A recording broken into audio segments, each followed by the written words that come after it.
going to run for my life. Now, your brain has associated danger and that dog together. Yes. So the next time, so your brain sort of keeps it in your memory bank. The next time you see a dog, something gets activated in your mind. This is something that almost killed you, that almost caught you the last time. So it activates that this is danger. And in a way, for your brain to protect you, it activates that same response. So would you say there's no difference in a cautionary brain stimuli and panic attack? No, there is a difference. Better. Because it's a different, because in panic attack, it is beyond the norm. Okay. It is beyond the norm. Because it's like your brain, your heart went into overdrive. Okay. Like, let's say for cautionary, it's like, it goes to like 60%. Yes. But when it gets to panic attack, it's like going to like 90%. Way above what is normal. Okay. And that's when you begin to have those palpitations. That's when you begin to have sweaty palms. And that's where, you begin to have, the cold chills, the tightness of the chest and all of that. And it looks as if the person wants to die. Yes. And it's quite an unpleasant. And, another thing is because people do not understand that actually, it might sound like I'm trivializing it. Panic attack is actually harmless when you experience the episode. It's actually harmless because in that moment, if you just stay still and just allow the experience to wash through you, nothing actually happens. Nothing actually happens to the person that suffers it. So, but because the experience is unpleasant, and because people become scared. I remember I had a call one day from a popular comedian in Nigeria. I mean, he just called me out of the blues. I'm going to die. This happened to me. I was driving. I just had this heart attack, this panic attack. And that's another thing. There's a difference between heart attack and panic attack. Definitely. So it was like he had this experience and he's like, he doesn't understand what's happening. He's never had it in his life and he was all panicky over the phone. And I remember I had to talk with him for like more than 30 minutes on the phone and calm him down, make him realize, okay, what happened to you? What could have triggered it in you? And we went through it again and again. And after some time, he felt better. And he called me through this again. He said, am I going to die? I said, no, you're not going to die. This is going to happen to you. And then afterward, and after that moment, I've not gotten a call from him. That means it's fine. Definitely is fine. Well, from all those you've mentioned, could we highlight more of the symptoms? What are the things we would see that would say, okay, this is panic attack or panic disorder? Okay. So usually we can have symptoms, cognitive symptoms, behavioral symptoms, and we also have emotional symptoms. So we have the symptoms that are physiological, like biological, physical in your body. Yes. We have the symptoms that are like cognitive, that happens in your thoughts, the thoughts you think. And then you also have like symptoms that are like emotional, the emotions you feel. Yes. Now, when somebody experiences panic attack, number one, you have like this rapid beating of your heart. It feels as if, your heart is drumming. Yes.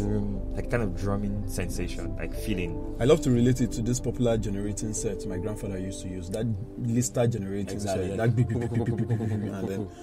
Yeah, your heart kind of feels like that. And it looks as if your chest rather is tight. So you feel this tightness of your chest. Now for some people, they also have their sweaty palms. So their palms become sweaty. Okay? Now also some people have hot flashes. They have chills, like cold chills running through their body. Some people have like headache, dizziness, numbness or tingling sensation, or they feel detached. And also when it comes to emotion, people experience anxiety. Because that is actually the culprit there. Definitely. Anxiety. You have fear as an emotion as well too. Therefore, cognitive, people begin to think thoughts like, I'm going to die. I'm going to lose control. This is going to happen to me again. So you have underlying those feelings and biological symptoms that people experience. People also begins to have like certain thoughts in their head, and that's actually where the danger lies. Because the thoughts that people think that they are going to die, they're going to lose control, they're going to lose it. That something, that means for the fact that they're having panic attack means that something is wrong with them. And then they cannot function well again. They begin to run away from situations or places or things where they experience the panic attack. That begins to cause them to become handicapped in life. So they can't carry out their day-to-day functioning again because they are scared that once I go near that particular thing, once I go to that particular place, I'm going to experience another panic attack. So they can't carry out their day-to-day functionings any longer. They cannot function well in life any longer. Their functionality becomes dysfunctional. So you have those symptoms where you have the tightness of the chest, hot chills, dizziness, headache, chest pain, palpitations, sweaty palms. Some even go to the extent of vomiting. Yeah, some actually have that. Yes, vomiting. And the thing is that panic attack can happen at any time in the day. But though for some persons they have particular times in the day when they experience it. Maybe because they have associated a particular event to that time of the day. How would you relate choking in the situation of panic attack to this lung related problems? Do you need to be positive to any of those ailments before you could have choking during panic attack? No, not really. Now you see, what you experience in your body is perceived. Now you feel like you are choking. In the actual sense, nothing is choking you. So when someone who feels is choking, and because this thing has happened before, and then we tried to get an inhaler. The truth is, the person survived it even without inhaler because we couldn't get any inhaler. Okay. The person is not positive to being an asthma patient. Yes. But because there was a scary situation as at that moment. Yeah. I guess it was this Hunter's thing gone. Someone shot it very close by, and then the person went off totally. Okay. Yeah. But just like you're saying, that it's just perceived, it's not the real situation. Yes, because if something is actually choking you, that means something is blocking your truth.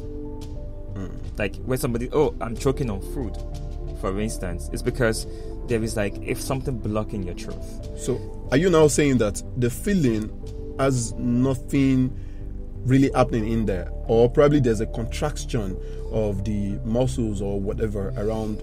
Yeah, it's possible. Yes, that's there's a contraction. It feels like there's a blockage. Yes, it feels like there is a blockade. In the real sense, nothing is really blocking the passage, but maybe the way the muscles contract at that particular moment, it makes a person have that sensation that something is blocking my truth, and then the person feel that choking sensation. And like I said earlier, when somebody experiences panic attack, one of the best things in fact to do is do nothing. As simple as that sounds, is do nothing or distract yourself from the experience and allow the experience to course through you like a wave. Distance yourself from the experience as if it is just your body is experiencing this thing, and after some minutes, I'm gonna be fine. Well, we still have in the show Daniel Odekunle. I remain James Oshuntogun. You call me MC Jerry J, and this is your darling show, Mental Health Show on radio. Thank you for your time, Daniel Odekunle. Thank you. Yes, it's really been great. But then we'll come back to what and what to do, and how to manage panic attack.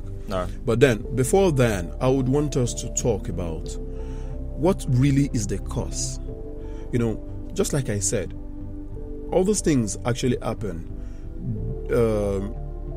Is there no way to prevent it before we talk about management?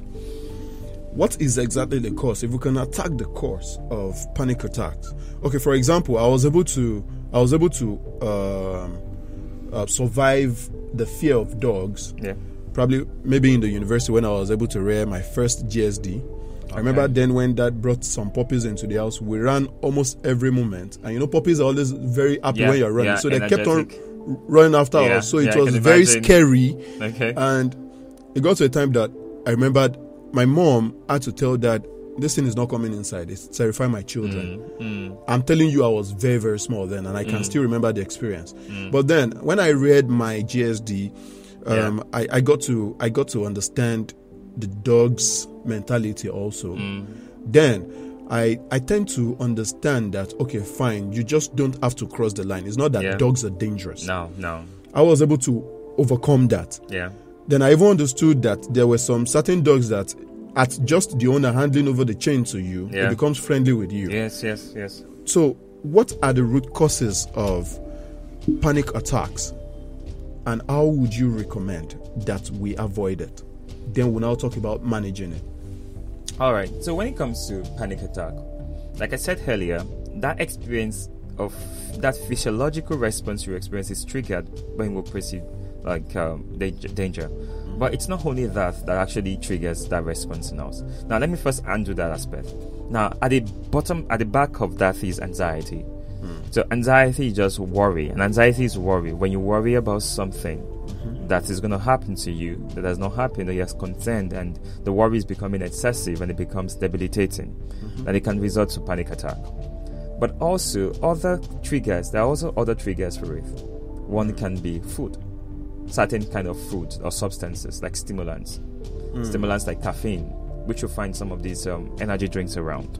Definitely. So because those substances, or let me say those drinks, sometimes they kind of create a kind of energy level for you, so they kind of make your heart to beat faster. There's some persons, for instance, when they take coffee, their heart beat faster than normal. Yes. So sometimes food can actually cause it in that case, where you have certain food that are rich in certain, substances that stimulate the CNS or the PNS here, which is like the peripheral nervous system, where you have the parasympathetic and the sympathetic nervous system. Yes. So when you have certain food substances that can activate that.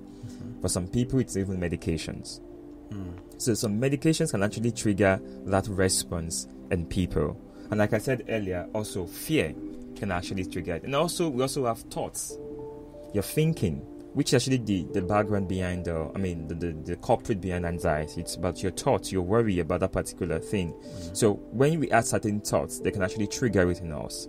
Food can trigger it if it's rich in certain nutrients. Even medications, drugs can actually trigger the same response in her. And that's why sometimes for certain drugs, they will ask you if you have certain, indications or whatever. Yes. Now, aside that, we also have other physical conditions.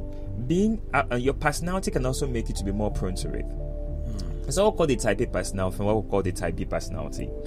Type A personality are usually the workaholic, the people who don't know how to say no to requests, who are perfectionists. They don't do everything, no rest, no. Exactly. Okay, cool. So for such persons who have such kind of personalities, they are more prone to panic attacks than somebody who is a type B personality who takes life easy. But people who take life easy sometimes are perceived to be lazy people. Yeah, there's a way you balance the two. As long as you're doing what you're supposed to do really good, you're performing your duties and roles, you are not charged up easily by things, you can handle stress very well. Definitely. You know how to say no to requests, you don't overdo beyond your capacity.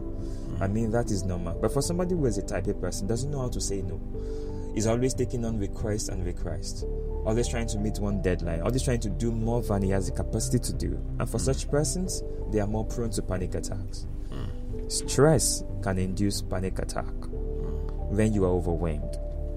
Low blood sugar level can even cause you want to have symptoms, because when you have low sugar level, you have this kind of faint feeling in your hand, cold feeling, numbness and all of that. Some people say they faint or something. That could also make somebody to have certain experience that are close to having a panic attack. Then trauma can also cause it. When people go through certain experiences, trauma of life can actually also make people to also experience a panic attack.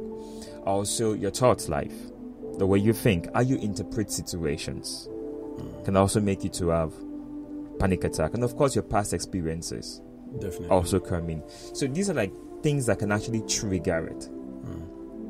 They can trigger panic attack in people. All of these things I mentioned: illnesses, medications, food, stress, environment. There are even stimulus in the environment that can trigger it. Then anxiety on its own, even natural disasters, can actually trigger it. People can have panic attack when there's flooding, or something like that. So now you now ask, can it be prevented? Yes, can it be prevented? Of course. Now, to a certain extent, if you eat well, if you manage stress well, if you get doctor's prescriptions before you take any drug. You're saying drug abuse could